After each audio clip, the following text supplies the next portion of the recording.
British शासनकाल के द्वारा प्रतिष्ठित उपाधियों या टाइटल के बारे में, जिसकी शुरुआत कब और कैसे हुई और ये उपाधि किन-किन क्षेत्रों में लोगों को दी जाती थी और इसका जो है इम्पोर्टेंस उस दौर में कैसे रहा था। तो काफ़ी इंटरेस्टेड वीडियो है, वीडियो को एंड तक ज़रूर देखिएगा। दरअसल अगर हम बात करें तो आप लोग भी ये ज़रूर सुने होंगे कि खान बहादुर, राय बहादुर, कैसर-ए-हिंद अलग-अलग लोगों को अलग-अलग टाइमों में दी गई। पर सवाल ये उठता है कि ये टाइटल का क्या इम्पोर्टेंस अंग्रेज़ों के ज़माने में रहा। तो सबसे पहले हम बात कर रहे हैं कैसर-ए-हिंद की, क्योंकि यह जो पदवी थी, ये जो उपाधि थी, ये जो टाइटल थे, वो काफ़ी इम्पोर्टेंट थे, काफ़ी महत्वपूर्ण थे अंग्रेज़ों के ज़माने में उस दौर में। और ऐसे लोगों को दिया जाता था जो सोशल कंट्रीब्यूशन जिसका सबसे ज़्यादा था, यानी सामाजिक तौर पर जो सबसे ज़्यादा योगदान देते थे। कैसर-ए-हिंद का जब बात हो और महात्मा गांधी का नाम ना हो, ये कैसे हो सकता है? क्योंकि महात्मा गांधी को साउथ अफ्रीका में सामाजिक योगदान के लिए यानी सोशल कंट्रीब्यूशन के लिए जो उन्होंने कई काम किए, ख़ासकर साउथ अफ्रीका में, चाहे वो जो है स्पेशली जो भारतीय या प्रवासियों हों उनके के लिए या उनके मज़दूरों के अधिकारों के लिए, या फिर जो है उन्होंने रंग-भेद नीति पर जो काम किए। तो कहीं न कहीं एक तरह से देखा जाए तो साउथ अफ्रीका में जो महात्मा गांधी ने कॉन्ट्रिब्यूशन दिया सामाजिक क्षेत्रों में, तो उसके तौर पर जो है कैसर-ए-हिंद जो है महात्मा गांधी को दिया गया था अंग्रेज़ों द्वारा। अब सवाल ये उठता है कि कैसर-ए-हिंद की शुरुआत कब हुई? तो दिल्ली दरबार में जो है इस पदवी की, उपाधि की शुरुआत हुई और काफ़ी ज़्यादा कई जो है तरह की उपाधियाँ और भी दी जाने लगी।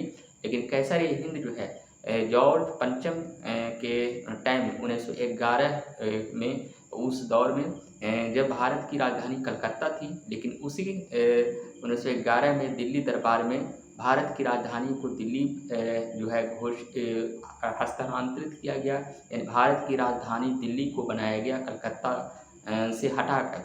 तो उसी टाइम जो है कैसर-ए-हिंद उपाधि या टाइटल देने की शुरुआत हुई और इसमें जो है महात्मा गांधी को कैसर-ए-हिंद दिया गया।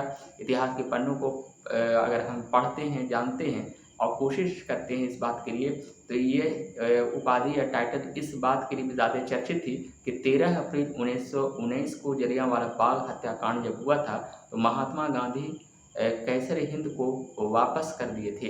तो इसीलिए कैसर-ए-हिंद जो पदवी या टाइटल है, वो कहीं न कहीं इतिहास में काफ़ी ज़्यादा जो है एक इम्पोर्टेंस रोल अदा करती है। अब हम बात कर रहे हैं राय बहादुर की। राय बहादुर ये भी एक पदवी थी। कैसर-ए-हिंद जो है ब्रिटिश सम्राट की तरह भारतीय सम्राटों के तौर पर, यानी कहने का मतलब कि सभी टाइटलों में सबसे इम्पोर्टेंट पदवी थी। कैसर-ए-हिंद की अगर हम बात करें तो कैसर-ए-हिंद जो है मेडल के तौर पर दिया जाता था, यानी गोल्ड, सिल्वर और ये ब्रॉन, ये इस टाइप से मेडल के तौर पर दिया जाता था। अब सवाल ये है कि इसमें तो सबसे ज़्यादा इम्पोर्टेंट कैसर-ए-हिंद को माना जाता है, जो 1911 में मैंने पहले ही बता दिया इसकी शुरुआत हुई। लेकिन और भी जो टाइटल थी वो एक चाहे वो राय बहादुर हो या खान बहादुर की बात है। तो राय बहादुर जो है एक तरह से स्पेशली ज़मींदार या फिर जो है प्रशासनिक क्षेत्रों में अंग्रेज़ों का जो सहयोग करते थे उस शासन काल में, तो ऐसे लोगों को राय बहादुर की उपाधि दी जाती थी। साथ ही जो है जो कई वकील लोग थे, उन्हें भी इस न्यायिक क्षेत्रों में या प्रशासनिक क्षेत्रों में, इन तमाम चीज़ों में अगर कंट्रीब्यूशन रहता था, तो उसे जो है राय बहादुर की उपाधि दी जाती थी। राय एक तरह का सम्मान, प्रतिष्ठा और बहादुर के मतलब वीरता का। तो ये जो है 1860 में इसकी शुरुआत हुई और राय बहादुर की बात हो तो जानकी नाथ बोस, जो कि सुभाष चंद्र बोस के पिता भी थे और कटक उड़ीसा में एक नामी वकील थे। लंबे समय तक न्यायिक क्षेत्रों में उन्होंने सहयोग किया। 1885 को जब भारतीय राष्ट्रीय कांग्रेस की स्थापना हुई थी, तो शुरुआती दौर में वो कांग्रेस के जब कॉन्फ्रेंस हुआ था तो भाग लिए थे, लेकिन बाद में या फिर कभी भी वो कांग्रेस के अध्यक्ष नहीं रहे और राजनीतिक तौर पर उतना सक्रिय नहीं रहे और कहीं न कहीं वो ब्रिटिश सरकार के अधीन वो जो है एक नामी वकील थे और साथ ही जो है आईसीएस एग्ज़ाम में जो है अपने बेटे यानी सुभाष चंद्र बोस को वो उसमें कार्यरत देखना चाहते थे, उसके लिए उन्होंने मेहनत की थी। हालाँकि महान क्रांतिकारी सुभाष चंद्र बोस ने आईसीएस को त्यागपत्र दे दिया था।